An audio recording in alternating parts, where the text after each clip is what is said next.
आपका हमारी आध्यात्मिक यात्रा में हार्दिक स्वागत है। आप सुन रहे हैं शिव महापुराण, जो सनातन धर्म के ही अनमोल ग्रंथों में से एक है। इस श्रृंखला में हम आपके लिए ही इस दिव्य ग्रंथ के प्रत्येक अध्याय का शाश्वत पाठ प्रस्तुत करेंगे। आइए इस ज्ञान और धर्म की ही यात्रा को आरंभ करें। भगवान महादेव की महिमा और उपदेश से ही सजी इस पावन कथा के साथ ही ओम नमः शिवाय। 21वां अध्याय, शिव सती विहार। नारद जी बोले, हे तात, आपने तो यह शिव सती का सुंदर आख्यान सुनाया है। इसमें शिव जी के विवाह को मैंने भली भांति सुना है। अब इसके आगे जो शिव जी के मंगलदायक चरित्र है उसे भी सुनाइए। ब्रह्मा जी ने कहा, कैलाश में पहुंचकर सती जी ने सब गणों को आश्रय दे दूर जाकर रहने की आज्ञा दे दी। शंकर जी ने भी कहा कि अच्छा जाओ, पर जब मैं स्मरण करूं तो शीघ्र ही आ जाना। नंदी आदि गण अपने स्थान को चले गए। तब एकांत पाकर ही शिव जी सती के साथ रमन करने लगे।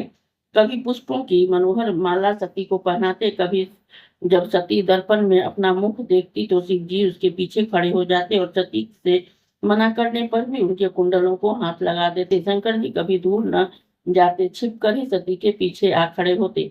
भीति से ही चकित सती को आलिंगन करते, कभी उसका हार उठा लेते, कभी बाजूबंद। इस प्रकार से बारंबार स्पर्श कर निकालते और पहनाते।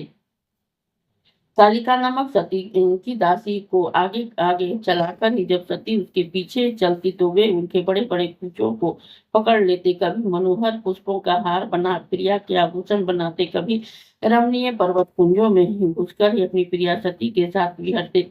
सती के ही बिना ही शंकर जी को एक क्षण के लिए भी सुख नहीं मिलता था। इसी प्रकार से कुछ समय तक कैलाश कुंजों में विहार कर शिवा सहित ही शिव जी ने हिमालय पर जाकर आनंद विहार किया। इस प्रकार से उनके 25 वर्ष व्यतीत हुए। इस अध्याय के श्रवण हेतु आपका हृदय से धन्यवाद। हम आशा करते हैं कि शिव महापुराण की यह दिव्य कथा आपको आध्यात्मिक शांति और गहन ज्ञान प्रदान कर रही होगी। कृपया अगले अध्याय के लिए हमारे साथ जुड़े रहें और अपने सुझाव एवं भावनाएं कमेंट के माध्यम से अवश्य साझा करें। धर्म, भक्ति और ज्ञान की इस पावन यात्रा में आपका साथ हमारे लिए अत्यंत मूल्यवान है। ओम नमः शिवाय। यदि यह प्रस्तुति आपको पसंद आई हो, लाइक करें, कमेंट करें, सब्सक्राइब जरूर करें, बेल आइकॉन दबाना ना भूलें ताकि अगला अध्याय आपसे छूटे नहीं।